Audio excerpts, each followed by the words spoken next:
Hey guys, it's me again, Sway Can Slay.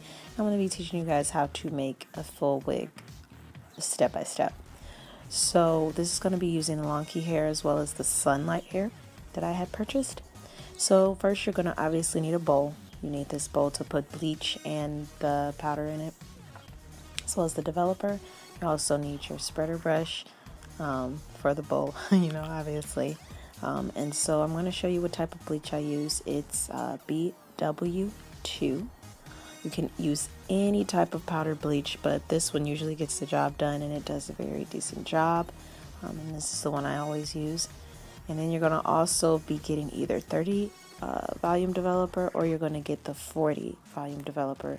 Whichever one you choose to get, it's totally fine. Just know 40 does develop quicker and processes quicker than 30. So if you're a pro, cool. You'll also need that wig cap. So now what I'm doing is I'm mixing the volume developer with the bleach, and you want it to be kind of thick. You don't want it to be soupy at all. And because if it is, it's going to seep down into the hair, and you don't want that to happen.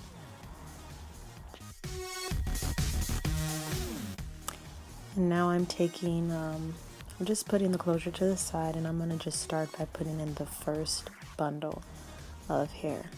And I'm just going to go ahead and sew that in, and then we'll move on from there after that.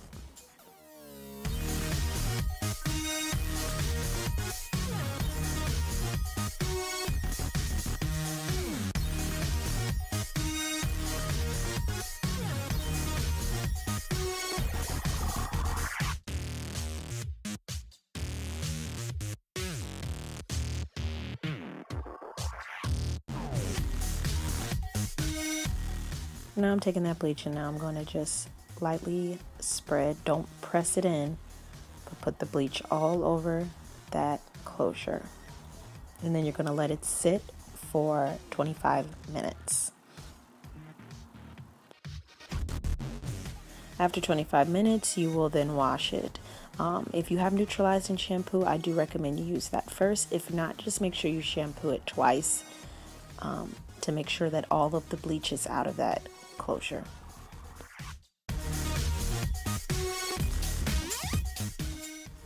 At this point, I'm going to continue to sew in all 3 bundles, but I'm going to stop at a certain point because I still have to sew in the closure itself. This is when you want to make sure you have T-pins ready. You're going to need those to keep holding down that closure. So I'm going to be pinning the closure with the T-pins in 4 corners so that it does not move, and it has to be extremely tight.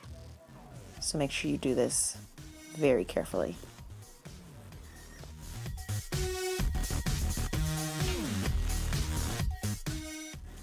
Now if you pin it correctly, it will look as sleek as mine does. And now all I'm going to do is start to sew that down. Now for the closure specifically, you really want to make sure that you take more time with it more than you would just sewing in bundles, because you do not want this to move, come out of place. It has to stay put. So just make sure you take your time. You don't want to rip it, you don't want to pull too hard, but you definitely want to make sure that that closure is completely secure on this wig cap.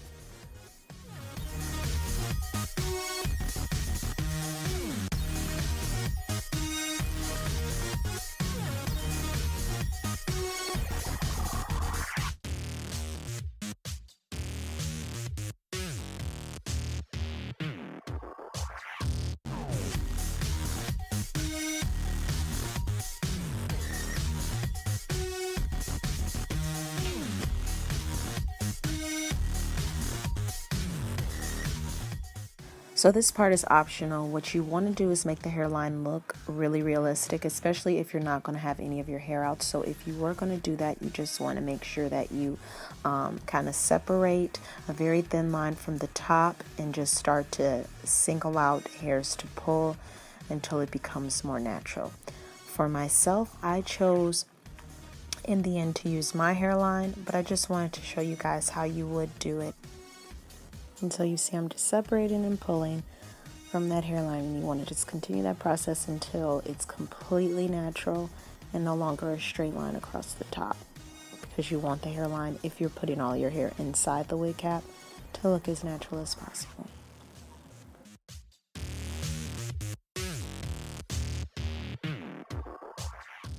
So while I was making my wig cap, in this tutorial I had unfortunately purchased a wig cap that was way too small, and to save time I had to take all the bundles off that old wig cap and put them on a new one. I did not feel like sewing it all the way in again, so I decided to glue it.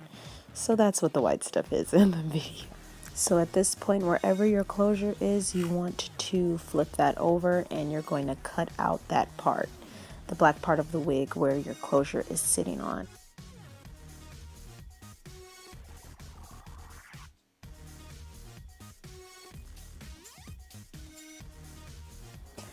This part is also optional. You can choose to put an elastic band inside your wig. This, honestly, for me, prevents me from having to put combs in the wig. I don't necessarily like to use combs.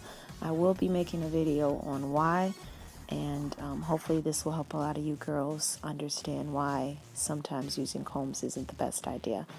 But you can choose to install combs in the wig, or you can just choose to put the elastic band in. Either way, it will secure, both ways, it will secure your wig. And here, I obviously put the wig on, and now I'm going to show you how the parting looks bleached compared to my hair. Lets me know what I have to work with. And then I'm just making kind of a sloppy part because I kind of want it to look as natural as possible.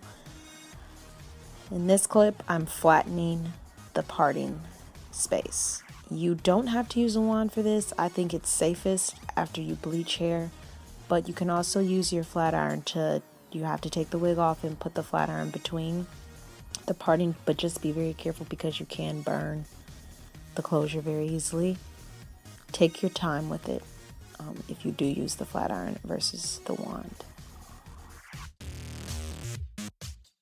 After I successfully made my parting flat enough, I put some curls at the top towards the parting space, and I blended it with my hair, and that's really the entire look.